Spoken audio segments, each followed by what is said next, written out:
తిరుపతి జిల్లా బాలాయపల్లి మండలంలోని ప్రభుత్వ కార్యాలయాలు, స్థానిక పోలీస్ స్టేషన్, ప్రాథమిక ఆరోగ్య కేంద్రాలలో భారత 79వ స్వాతంత్ర దినోత్సవ వేడుకలను ఘనంగా నిర్వహించారు.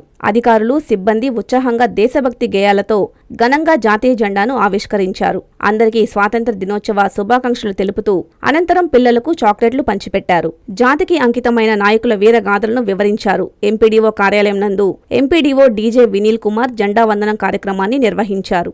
ఎంపీపీ గూడూరు భాస్కర్ రెడ్డి, గ్రామీణ ఉపాధి హామీ టెక్నికల్ అసిస్టెంట్లు, సిబ్బంది పాల్గొన్నారు. స్థానిక పోలీస్ స్టేషన్లో ఎస్ఐ కె గోపి జాతీయ జెండాను ఆవిష్కరించి చిన్నారులకు చాక్లెట్లు పంచిపెట్టారు. తహసీల్దార్ కార్యాలయంలో జరిగిన స్వాతంత్ర దినోత్సవ వేడుకలలో తహసీల్దార్ విజయలక్ష్మి, టీడీపీ మండల అధ్యక్షుడు రాయి Mastan Naidu, Balayapalli society bank chairman, మండలం క్లస్టర్ ఇన్ఛార్జ్ రాయి సత్యం నాయుడు, డిప్యూటీ తహసీల్దార్ సందీప్, వీఆర్ఓలు పాల్గొన్నారు. స్థానిక ప్రాథమిక ఆరోగ్య కేంద్రంలో డాక్టర్లు వెంకటరెడ్డి, లియోనా స్వాతంత్ర దినోత్సవ వేడుకలు జరిపారు.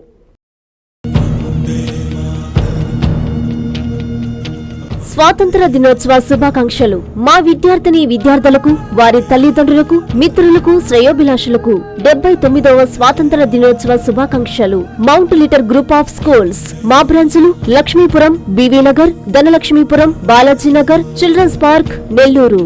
స్వాతంత్ర దినోత్సవం సందర్భంగా 1000 మంది విద్యార్థులతో 1000 అడుగుల జాతీయ పతాక ర్యాలీ. ముఖ్య అతిథి శ్రీ కోటంరెడ్డి గిరిధర్రెడ్డి గారు.